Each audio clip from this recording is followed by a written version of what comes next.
인이 열어지다 오늘 첫 번째 시간입니다. 일곱 인에 대한 말씀인데 오늘 첫 번째 인 그리고 두 번째 인까지 보겠습니다. 첫 번째 인 6장 1절부터 2절 다 같이 읽겠습니다. 내가 보매 어린 양이 일곱 인 중 하나를 떼시는데 그때 내가 들으니 내 생물 중 하나가 우레소리같이 말하되 오라 하기로 이에 내가 보니 흰 말이 있는데 그 탄자가 활을 가졌고 면류관을 받고 나아가서 이기고 또 이기려고 하더라. 심판의 이제 첫 번째 일을 떼는 시작입니다. 이 말씀을 직역을 보면 그리고 나는 보았다. 그 어린 양께서 일곱 인들 중에 하나를 여섰을 때 그리고 나는 들었다. 내 생물들의 하나가 천둥 같은 소리로 오라 라고 말하는 것을 그리고 내가 보았다. 그런데 보라 흰 말이 그리고 그것 위에 앉아있는 자가 활을 가지고 있었으며 그에게 승리관이 주어져 있었다. 그리고 그가 나가서 이기고 그리고 그가 이기도록. 흰말 탄 자가 누군가? 심판의 일곱 인과 그리고 일곱 나팔과 일곱 대접 총 21가지의 첫 번째 심판이 일곱 인 가운데서 흰말 탄 자의 심판입니다. 그런데 이 흰말 탄 자는 누구인가라는 이것에 대해서는 논쟁이 많습니다.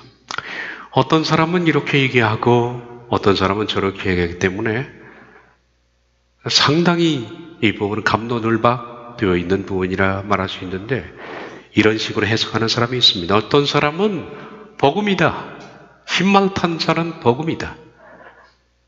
그래서 복음이 등장하는 것이다 라고 말했고 또 어떤 사람은 이것은 로마 교황이다. 지난 시간에 제가 봤던 말씀이죠. 다섯째 나팔까지 성취되었다라고 보는 사람들이 이것을 로마 교황의 등장 이렇게 봅니다. 그리고 어떤 사람들은 그리스도로 보는 사람도 있습니다. 반대로 이거 완전히 반대지만 적그리스도다 이렇게 보는 사람도 있죠. 이 가운데서 복음과 로마 교황은 과거적 해석이라고 합니다. 과거에 시작됐다. 초대교회 때 복음이 시작됐는데 그것을 흰말 탄자라고 얘기한다. 그리고 두 번째 주 250년경 교황권이 확립되었을 때 그것이 첫째 흰말 탄자. 과거적 해석은 여기 제외하도록 하겠습니다. 왜냐하면 저는 신뢰하지 않기 때문입니다. 그렇다고 틀렸다라고는 얘기하지 않겠습니다. 신뢰하지 않습니다. 흰말 탄자는 그러므로 그리스도다라고 말하는 사람이 있다면 이 부분은 어떤 사람은 휴거로 해석하는 사람도 있고 도대체 그리스도가 등장한다면 어떻게 되는 것일까? 또 반대로 전혀 반대인데 흰말 탄 자를 적그리스도의 등장이다 이렇게 해석하기도 합니다. 이 흰말 탄 자를 그리스도라고 해석하는 사람들은 이와 같은 사람들입니다. 톰슨, 어스틴 그리고 저스 레드 같은 신학자입니다.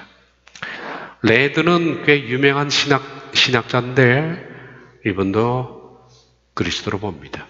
여러분들이 옛날에 가졌던 성경 가운데 톰슨 성경이 있을 거예요.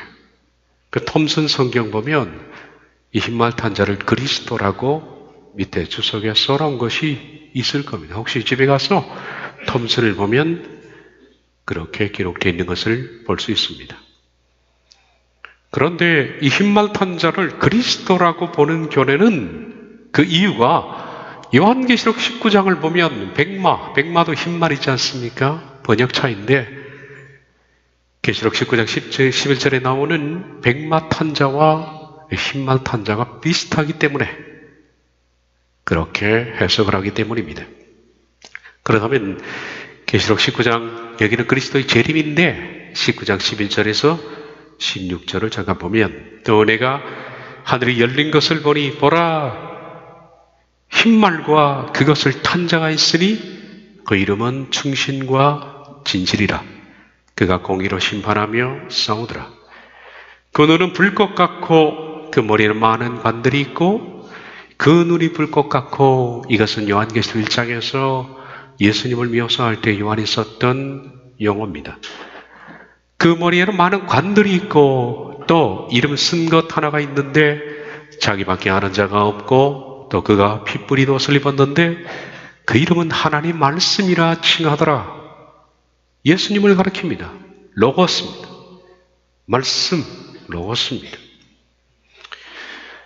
그리고 또한 하늘에 있는 군대들이, 이 군대가 누구를 의미하는 것인가 하는 것들은 전후 좌우 문맥을 보면 이 군대는 성도를 말합니다. 천사가 아닙니다.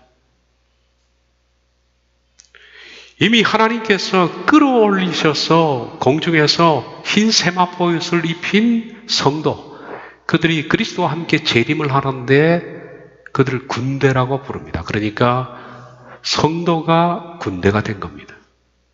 성도가 세마포옷을 입고 그리스도와 함께 재림을 할 때 성도를 가리켜 군대라고 부른 것은, 군대는 싸움을 위한 것인데 바로 이 땅을 통치하러 오는, 성도는 통치자의 입장에서 온다. 들림받은 성도를 말해요.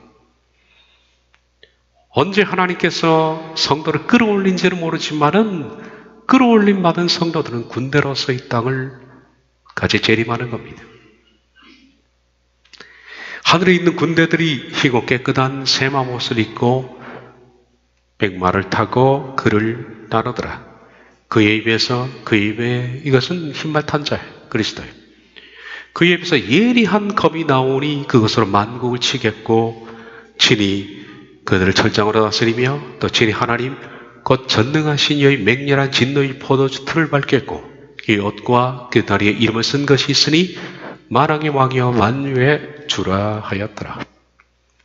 그리스도를 묘사하는데 이 그리스도를 묘사하는 이 부분이 흰말 타고 오시는 부분이 비슷하기 때문에 계시록 6장에서 흰말 탄 자와 재림주를 같이 보는 겁니다. 톰슨, 어거스틴, 그리고 레드 같은 신학자들의 견해입니다. 그런데 우리가 이것이 동의할 수 없는 부분이 하나 있는데 그것은 너무나 많은 차이점이 계시록 19장과 6장 사이에 있다라는 겁니다. 특별히 6장을 보면 일곱 이는 누가 여셨느냐 하면 지난 시간에 봤지만은 어린 양이 열었습니다. 요한이 일곱 인을 열 사람이 없어서 울고 있었을 때 어린 양이 바로 적격자라고 말했죠. 어린 양 예수님이 일곱 인을 여는데 일곱 인을 그분이 열자 내 생물, 여기 대해서 설명을 했습니다. 하나님 보좌 앞에 있는 아주 높은 직급의 천사라고 생각되는데 내 생물 중의 하나가 오라 하는 명령과 함께 흰말이 등장하고 두 번째 생물이 오라 하는 명령과 함께 청황색 말이 또 검은 말이 이렇게 등장하지 않습니까? 네 말이 등장하는데 이 네 생물체는 피조물입니다. 지난 시간에 제가 설명을 해드렸습니다. 피조물입니다. 이 피조물들 천사의 직급 가운데서 굉장히 높은 위치에 있는 직급인 네 생물들이 오라라는 명령을 내리자 흰말 탄 자가 등장했다라는데 이건 질서가 맞지 않다. 만약에 그리스도라면 피조물이 어떻게 그리스도에게 명령할 수 있느냐? 명령할 수 없죠. 예수님이 천사에게 명령을 받는 꼴이 됩니다. 그러므로 그리스도라는 주장은 맞지 않는 것이다. 하늘의 질서에 어긋나는 것이다. 라고 생각할 수가 있습니다. 계시록 6장의 흰말 탄 자는 그 정체가 불분명합니다. 도대체 이거 뭔가 잘 모를 때가 있죠. 그런데 계시록 19장의 흰말 탄 자는 정체가 분명합니다. 그분은 그리스도이십니다. 계시록 6장 2절 내가 보니 흰말이 있는데 그 탄자가 정체에 대해서는 이것밖에 없습니다. 그 탄자가 활을 가졌고 면류관을 받고 나가서 이기고 또 이기려고 하더라 이거예요. 흰말을 탔고 활을 가져 있고 면류관을 받아 쓰고 또 세 번째 나가서 이기고 누구를 이기려는 건지 모르겠지만 지금 현재 여기까지 보면요. 성경 속에다 설명드리겠습니다. 나가서 이기고 또 이기려고 하는 이게 흰말탄자의 정체성의 전부입니다. 그 외에는 없습니다. 그런데 계시록 19장은 이 흰말탄자에 대해서는 정체성이 분명하죠. 또 내가 하늘이 열린 것을 보니 보라 백마와 그것을 탄 자가 있으니 그 이름은 충신과 진실이라. 그가 공의로 심판하며 싸우더라.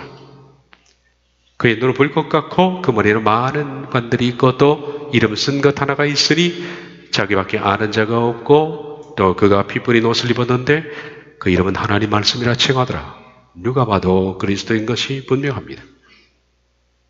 그리고 계시록 6장의 흰말 탄 자는 아까 말씀드린 것처럼 내 생물 중의 하나, 독수리 같고 사람 같고 또 소 같고 하나는 사자 같고, 이 사자가 잘 생각이 안 나네 항상. 이 네 생물들이 하나씩 오라 하는 명령에 의해서 나왔는데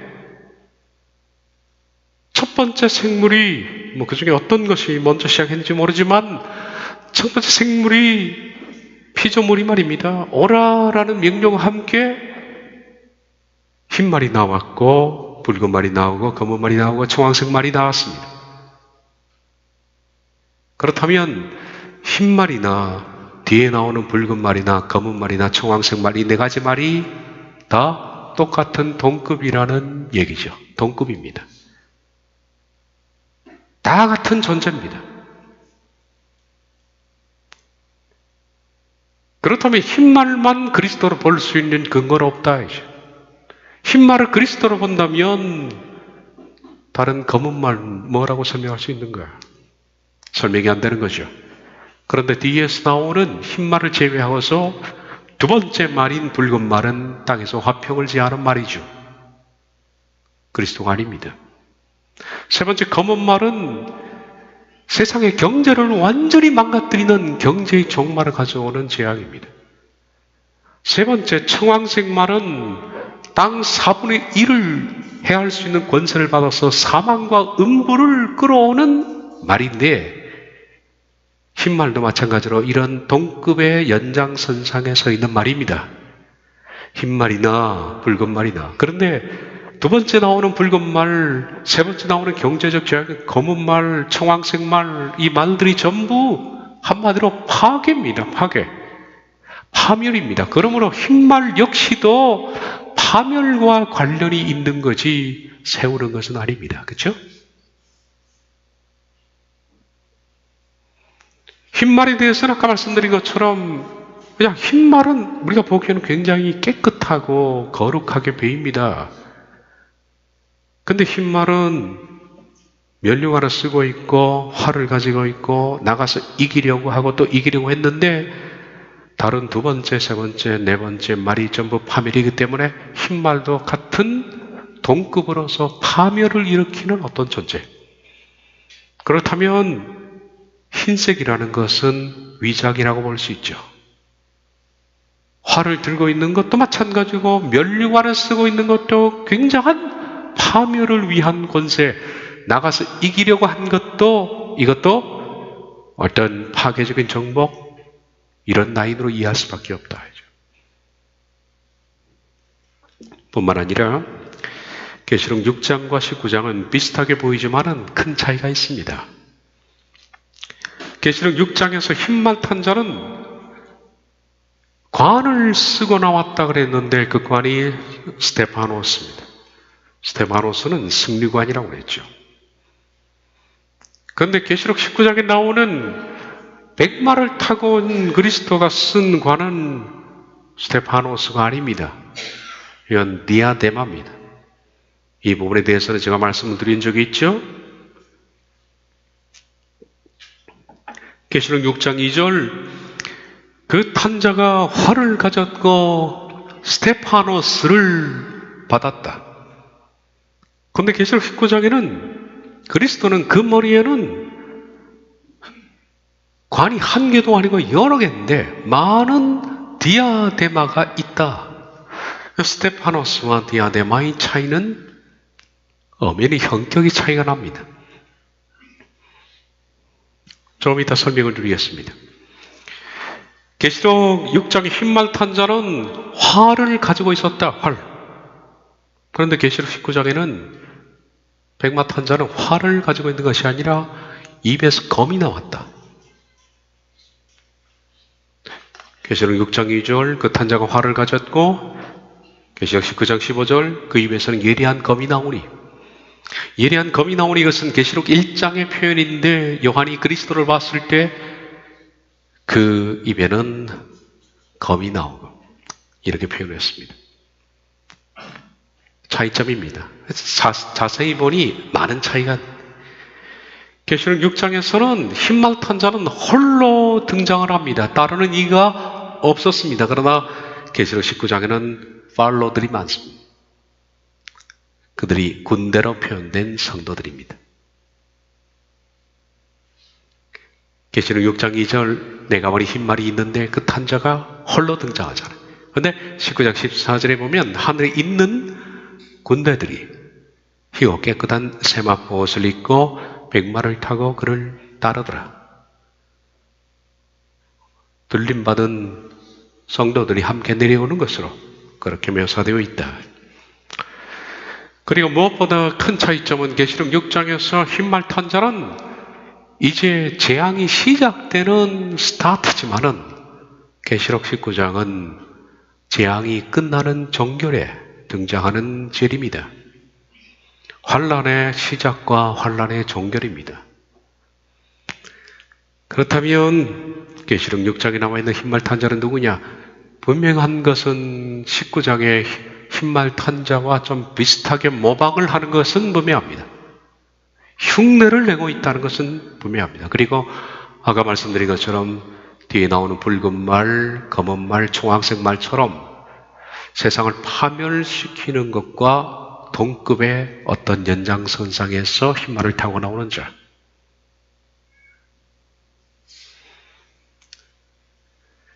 성경은 그에 대해서 이렇게 말하고 있습니다. 다시 봅니다. 이에 내가 보니 흰말이 있는데 그 탄 자가 활을 가졌고 면류관을 받고 나아가서 또 이기려고 하더라. 직역을 다시 보겠습니다.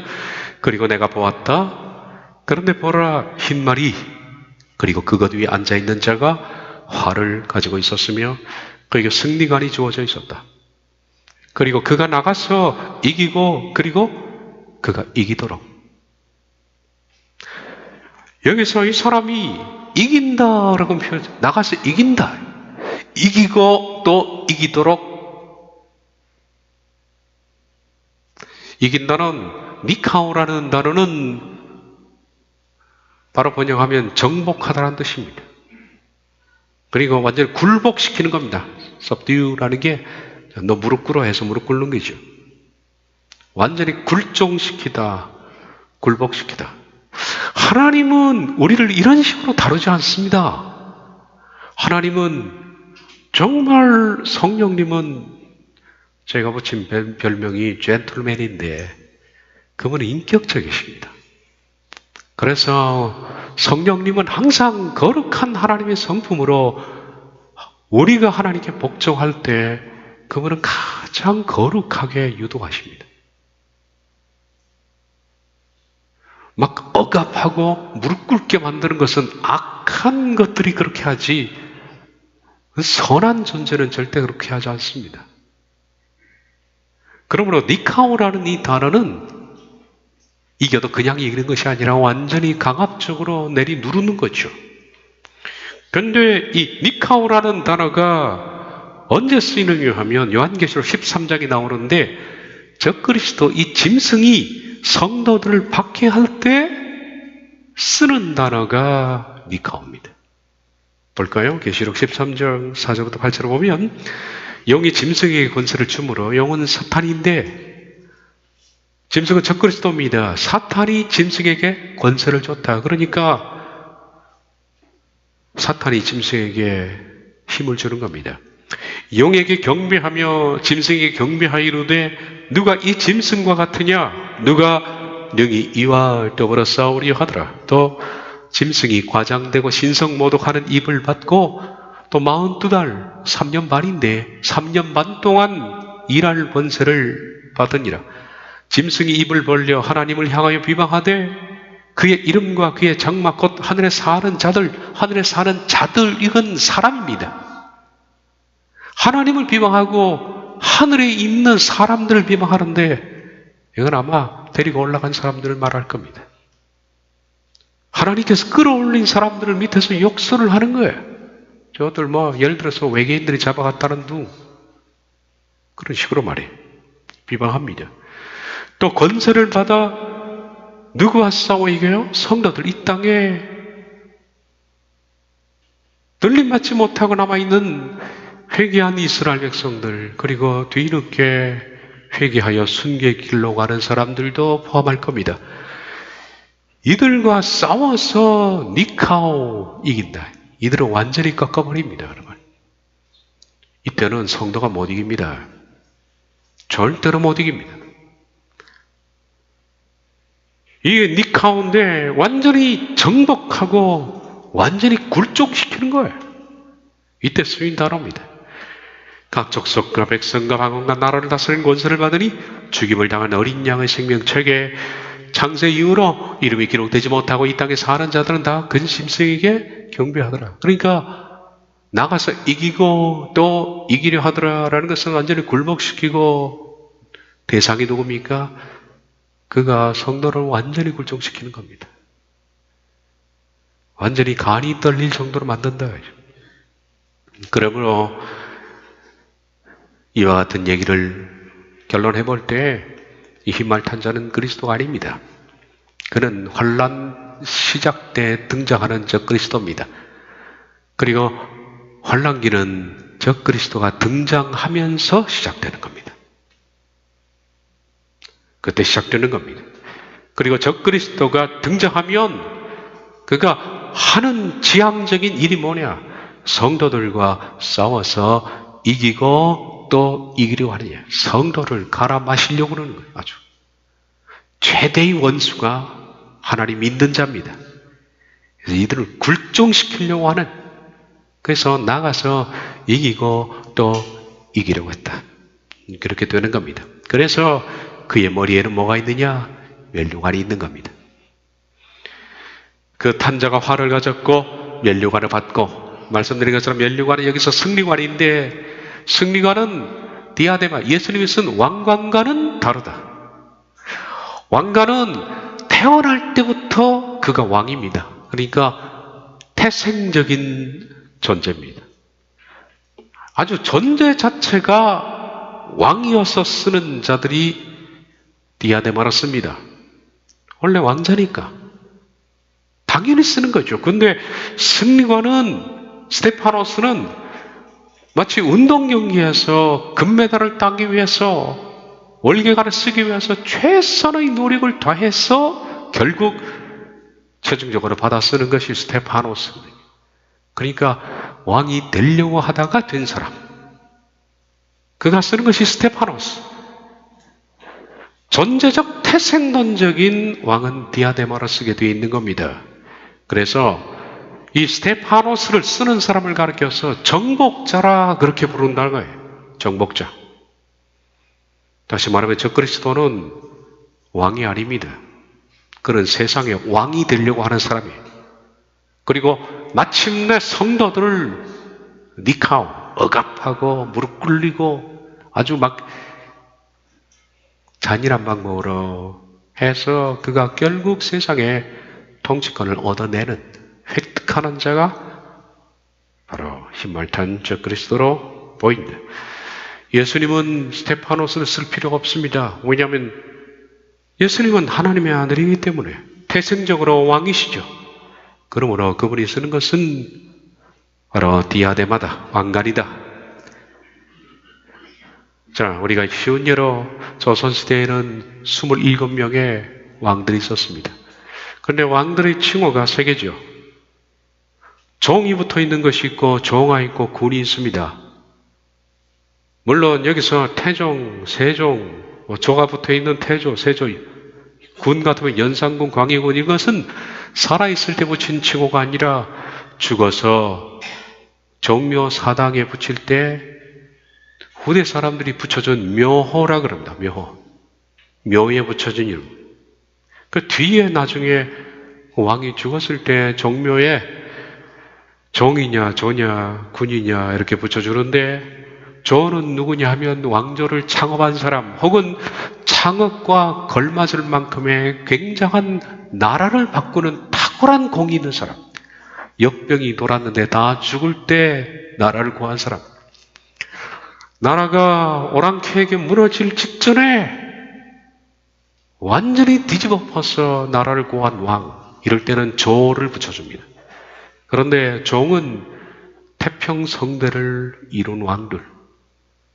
그냥 창업을 한 것은 아니지만은 문물을 융성케 한 왕들, 덕이 있는 왕들, 이런 사람들에게 붙여진 것이 종이고, 그는 폐위된 사람 아닙니까? 왕이었다가 폐위된 사람들. 그런데 물론 우리가 역사라는 것은 항상 승자의 위치에서 쓰기 때문에 우리가 연산군, 광해군 이들이 정말 진짜 나쁜 사람이면 그래서 폐위할 만큼 나빴는가 하는 것들은 다시 우리가 생각해 볼 문제가 있지만 어쨌든 승자의 역사에서 쓴 입장에서 보면 군은 그 당시 왕으로서 기존의 질서 이런 것들을 크게 깨뜨리고 부도덕한 행위를 했기 때문에 그런 왕들을 끌어내린 그런 사람에게 붙여준 것이고 혹은 왕들을 뒤집어엎기 위해서 반정을 일으켜서 그 사람을 끌어내린 자기에게 박탈했을 사람들을 군이라고 그러지 않습니까? 비슷한 케이스라고 생각합니다. 이 스테파노스와 디아데마는 같은 맥락인데 스테파노스와 디아데마는 쓰고 있을 때는 똑같이 왕들이 쓰는 관입니다. 스테파노스 쓴 사람도 왕입니다. 사람 그렇게 부릅니다. 근데 디아데마를 쓴 그 사람도 왕입니다. 근데 디아데마는 아버지가 왕이어서 혈통적으로 왕입니다. 근데 스테파노스는 아버지가 왕이 아닙니다. 그가 뒤집어 엎어서 쿠데타를 일으켜서 쟁취한 왕관이다. 계시록 6장의 흰말 탄 자는 뒤집어 엎어서 쟁취해서 쓰고 나온 왕관입니다. 그런 적그리스도입니다. 이 적그리스도는 문자 그대로 안티크리스토스입니다.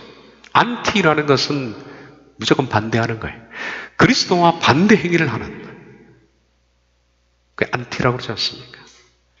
모방도 하지만 전혀 반대의 길을 걷는 안티크리스토스. 이것은 그리스도를 흉내내기도 하고 그렇지만은 그리스도가 사랑하는 것들을 적극적으로 미워하고 그리스도의 소유를 무조건 박살내고 깨부수는 안티입니다. 적그리스도의 목적은 오직 그리스도를 안티하기 위해서 있는 거예요. 그래서 이 세상에서 남겨놓은 그리스도의 성도들을 그는 이기고 너 이겨서 마침내 왕관을 차지하는 그런 정치자가 된다. 물론 이것도 하나님이 그에게 허락하기 때문에 가능한데 적그리스도가 왕관을 쓰는 날 가장 고통을 당하는 자는 믿는 사람입니다. 그를 죽이기 위해서 왕관을 쓴 거니까. 적그리스도는 악의 총체로서 하나님께서 허락하신 기간 동안 모든 악을 자행할 것이다. 예수님도 그가 왕이 될 것을 말씀했습니다. 이 세상의 임금이 오겠습니다. 그런 스테파노스는 임금으로 옵니다. 바울도 이렇게 말했습니다. 데살로니가 후서 2장 3절 4절 누가 어떻게 하여도 너희가 미혹되지 말라. 먼저 배교하는 일이 있고 저 불법의 사람 곧 멸망의 아들이 나타나기 전에는 그날이 이르지 아니하리니 그는 대적하는 자라. 신이라고 불리는 모든 것과 숭배함을 받는 것에 대하여 그 위에 자기를 높이고 하나님의 성전에 앉아 자기를 하나님이라고 내세우느니라.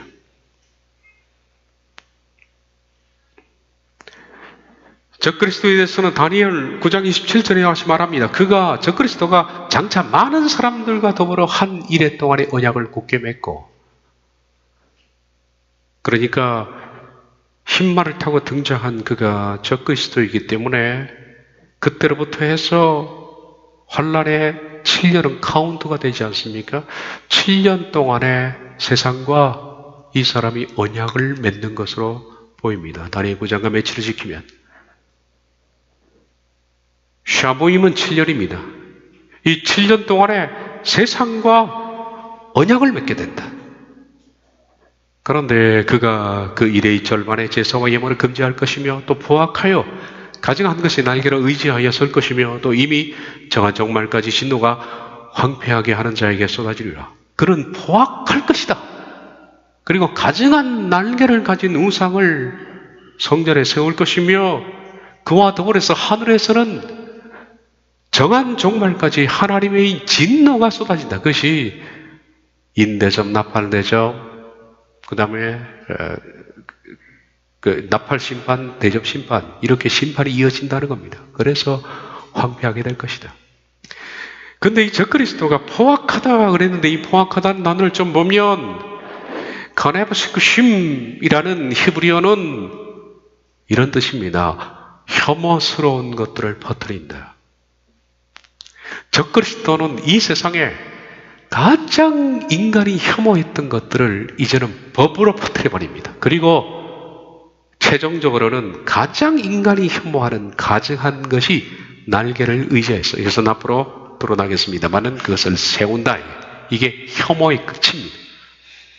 근데 지금 우리가 살아가는 이 시대는 적그리스도가 등장해서 자행할 모든 혐오스러운 일들이 하나씩 풀어지고 있습니다. 이런 그런 것들이 법이 점점 변해가고 있습니다. 동성애, 마약, 그리고 살인. 여러분, 동성애가 얼마나 혐오스러운 것인데 이제는 오히려 그 법이 풀어졌습니다. 이 적그리스도의 등장을 위한 발판이라고 저는 봅니다. 이제는 혐오금지법이 통과를 기다리고 있는데 우리나라에도 혐오금지법이 미국은 이미 통과됐지만은 미국에서 예를 들어서 동성애 말만 하면 그건 바로 잡혀갑니다. 우리나라에도 국회에서 지금 꾸준히 유엔으로부터 압력을 받고 있죠. 빨리 통과시켜라. 혐오금지법을 통과시키면 이게 여러 조항이 다 들어있는데 전도하는 사람은 체포됩니다. 길거리에서 미국처럼 말이죠. 공항에서 성경을 펴놓고 혼자 읽어도 체포가 됩니다. 왜? 남에게 혐오스러운 일을 줬다 해요. 옆 사람이 보니까 성경을 읽잖아요. 엄청 기분 나빴다. 나 저 사람 때문에 혐오스러워. 고발하면 잡혀 들어갑니다. 목사가 동성이 나쁘다 그러면 바로 체포입니다. 이게 우리나라의 지금 법을 통과하기 직전에 게을러져 있는 상태입니다.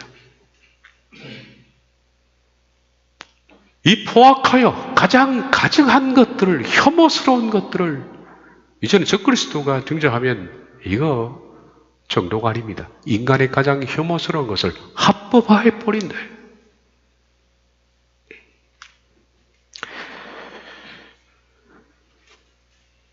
계시록 19장 14절에 하늘에 있는 군대들이 희고 깨끗한 세마포 옷을 입고 백마를 타고 그를 따르더라. 이걸 적그리스도가 모방하는 겁니다. 왜? 안티크라이스트니까. 그래서 그는 흰말을 타고 등장하지만은 결코 전제론적인 왕이 아니기 때문에 디아데마라는 왕관을 쓰지를 못합니다. 그래서 그는 모방하기 위해서 스테파노스라는 쟁취한 왕관을 쓰는데 이걸 쓰기 위해서 얼마나 많은 사륙과 억압을 써야 하는지 우리는 그가 머리에 쓰고 있는 스테파노스라는 왕관을 생각하면 치가 떨리는 거예요. 이걸 쓰기 위해서 수많은 사람을 죽이고 사륙해야 합니다.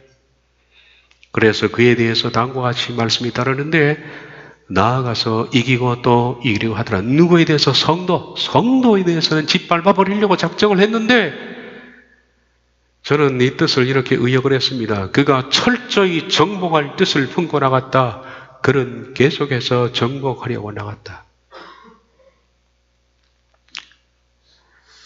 아주 교인이라면 그냥 질을 떠하는 사람이죠.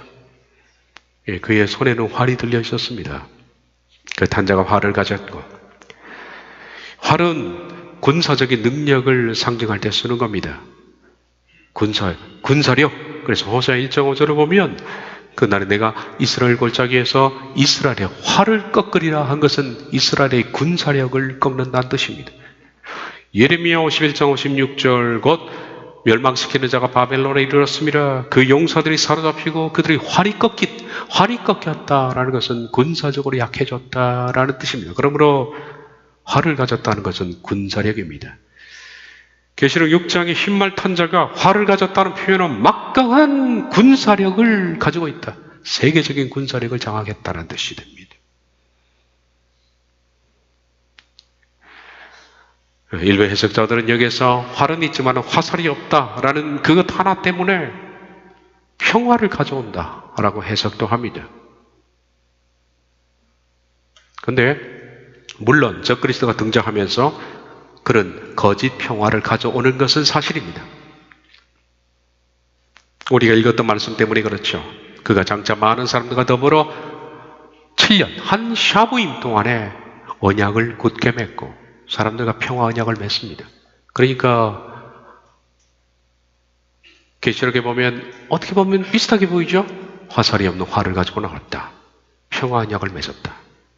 물론 그런 평화 언약을 맺습니다. 그래서 사람들이 이 세상이 얼마나 요즘 불안하지 않습니까? 연속으로 비행기를 테러하고 사람을 집단적으로 살해하고 하는 것을 보면서, 그리고 지금 중동 상황이 어떻게 돌아가는지 정말 불안하죠. 이럴 때 막강한 권세를 가진 사람이 중동 문제를 내게 해결한다, 세계에 평화를 준다 하고 등장하는 그 스타트가 흰말인데 사람들과 함께 평화의 언약을 맺을 만합니다. 이제 사람들이 점점 시민적으로 불안하면 이 사람 흰말 탄자를 기다리게 돼 있는 거죠.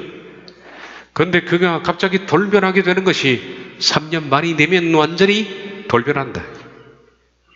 가증한 것을 퍼뜨리고 돌변합니다. 그래서 이 말씀과 관련해서 흰말 탄자가 막강한 군사력, 활을 가지고 있었지만은 7년간의 평화를 약속하면서 등장할 것이라고 생각하는데, 다만 화살이 없는 활, 이것만 가지고서 거짓 평화를 약속했다라는 것을 해석할 때는 그건 다니엘서에서 그 말은 맞지만은 화살이 없는 활, 이것 때문에 평화를 약속했다라는 것은 조금 자제가 필요한 부분이 아닌가라고 생각합니다. 그게 틀렸다고는 할 수 없지만 말이에요. 길지 않으니까 두 번째 일을 보겠습니다. 어쨌든 환란기는 이 사람의 등장과 함께 시작됩니다. 그리고 지금 현재는 이 사람의 등장을 준비하는 상황들이 점점점 만들어지고 있다. 두 번째 인, 계시록 6장 3절 4절. 둘째 인을 제실 때 내가 들으니 둘째 생물이 말하되 오라 하니 이에 다른 붉은 말이 나오더라. 탄자가 허락을 받아 땅에서 화평을 자해 버리고 서로 죽이게 하고 또 큰 칼을 받았더라. 그리고 그분께서 두 번째 봉인을 여셨을 때 나는 두 번째 생물이 오라 라고 말하는 것을 들었다. 그랬더니 또 붉은 말이 나갔다. 그리고 그것 위에 앉아있는 자에게 땅으로부터 평화를 취하는 것이 주어졌다. 그리고 서로 죽이도록 큰 검이 그에게 주어졌다. 붉은 말이라는 이 붉은이란 뜻, 히브리어 헬라어 풀로스는 불입니다. 파이어입니다. 그러면 이것은 붉은 말은 불색입니다. 그러니까 불이 타오르는 것 같은 그런 색깔의 말이에요. 빨간 말로 생각하지 말고요. 불이 이글이글 타오르는 것 같은 그런 색상을 가진 말. 근데 이 말은 뭘 상징했느냐면 이 말이 등장하니까 전쟁, 사륙, 파멸이 따라왔다.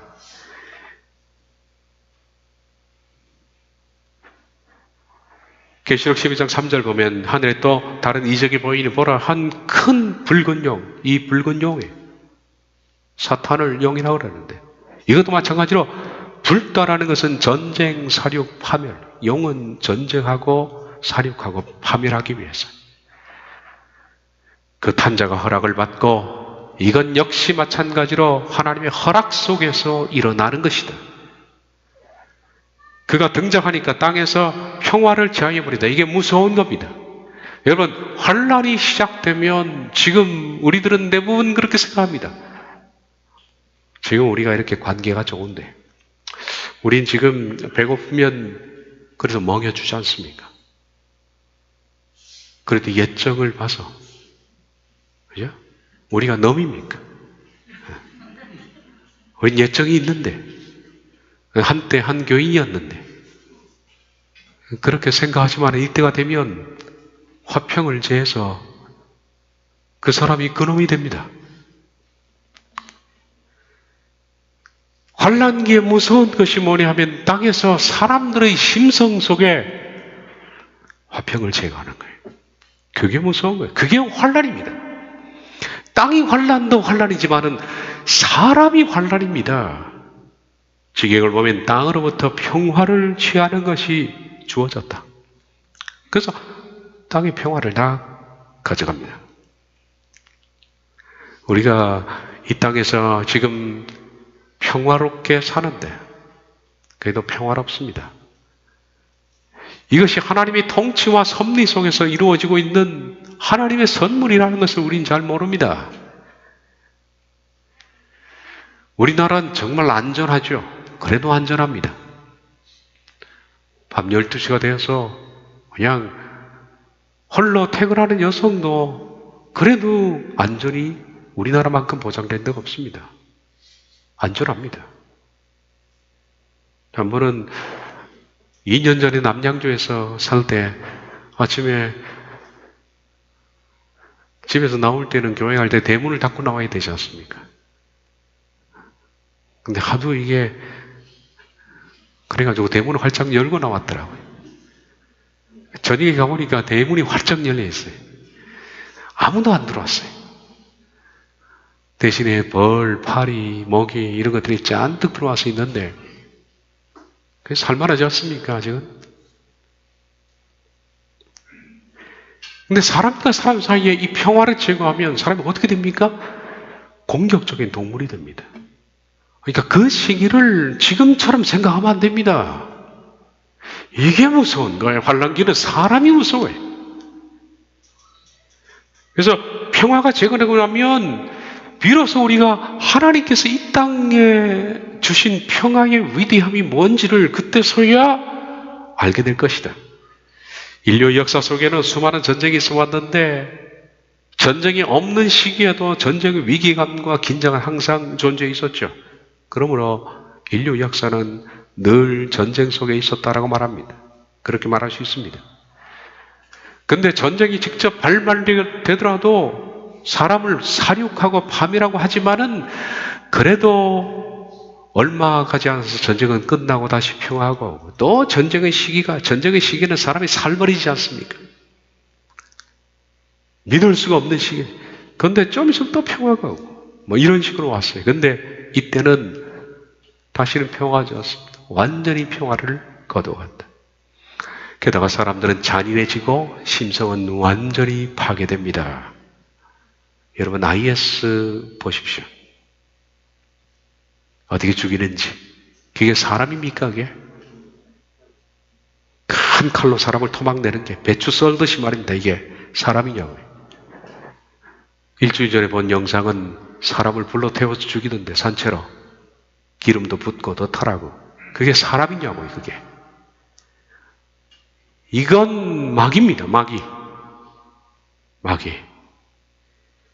이 시기는 사람이 이렇게 됩니다. 잔인하고 마귀처럼 됩니다. 그래서 인간은 최악의 잔인한 존재가 될 것이다. 원수가 집안 식구입니다. 어미가 자식이 어미를 잡혀 죽게 만들고 가장 잔인한 시기가 될 것이다. 환란기는 살 수가 없죠. 그러니까 지금처럼 이 시기라면 도망다니다가 구걸도 해먹고 얻어먹고 그러면 되는데 다 동물입니다. 예수님도 이런 말씀하셨습니다. 마태복음 24장을 보면 난리와 난리 소문을 듣겠으나 너희는 삼가 두려워하지 말라. 이런 일이 있어야 하되 아직 그 첫날이니라. 민족이 민족을, 나라가 나라를 대적하여 일어나겠고 곳곳에 기근과 지진이 있으니 이 모든 것은 재난의 시작이니라. 그때 사람들이 너희를 환란에 넘겨주겠으며 너희를 죽이리니 너희가 내 이름 때문에 모든 민족의 미움을 받으라. 특별히 그리스도인들은 어디 가나 미움의 대상입니다. 최악의 믿음의 대상이죠. 그러니까 그가 이기고 또 이기려고 하니까 설 곳이 없는 거예요. 설 곳이. 그때 많은 사람이 실족하게 되며 많은 사람들이 믿음을 배반할 수밖에 없는 거죠. 믿음을 떠나게 돼 있습니다. 이런 상황이니까. 서로 잡아주고 서로 미워하겠으며 거짓 선자가 많이 일어나 많은 사람 미워하겠으며 불법이 성함으로 많은 사람의 사랑이 식어지리라. 심성에 파괴가 옵니다.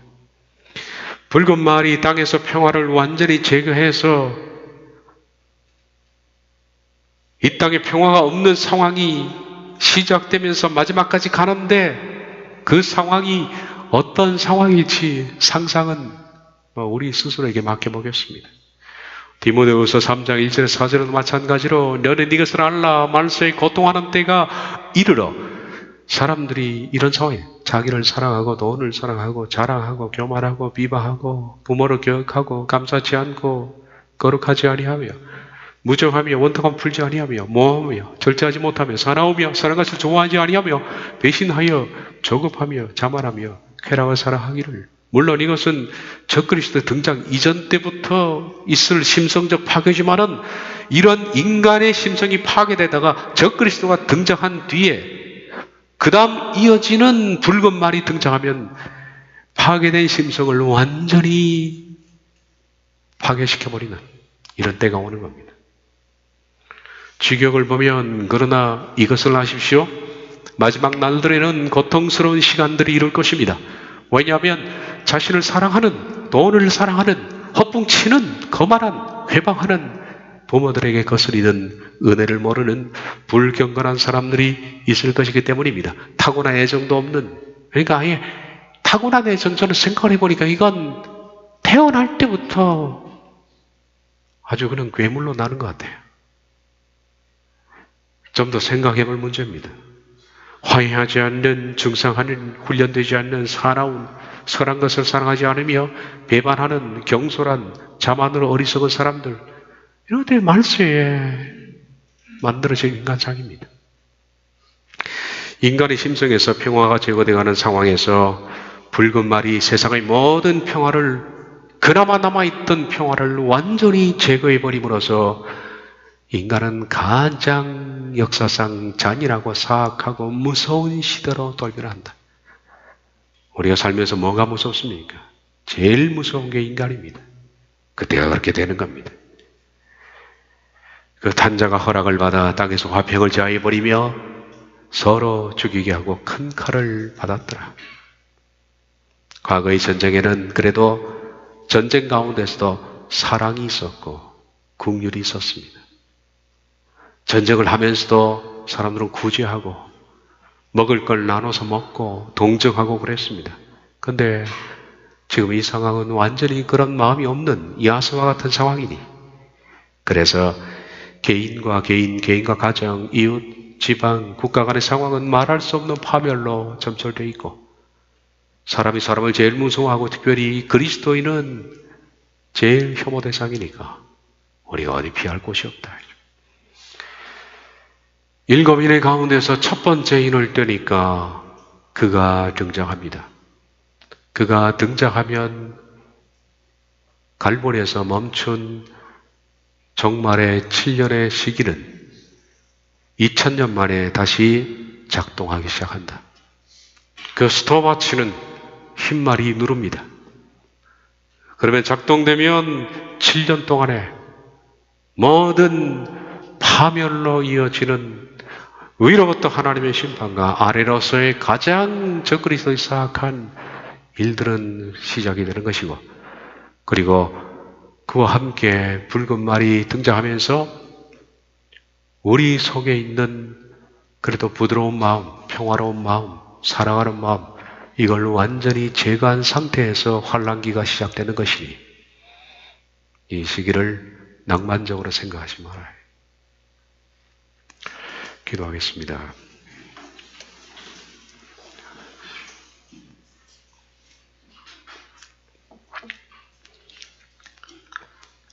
갈보리의 시간이 언제 어떻게 시작될지 모르지만은 우린 그 시기에 돌입할 때 이 땅에 여전히 있을지, 아니면 그 시기 전에 하나님 우리를 끌어올리실지, 아니면 어느 정도 진행된 다음 끌어올리실지 그 시기는 알 수 없지만, 주님, 저희들은 어떠한 상황, 어떠한 때이든 간에 준비된 믿음을 가지고 각오된 마음으로 살게 해 주시옵소서.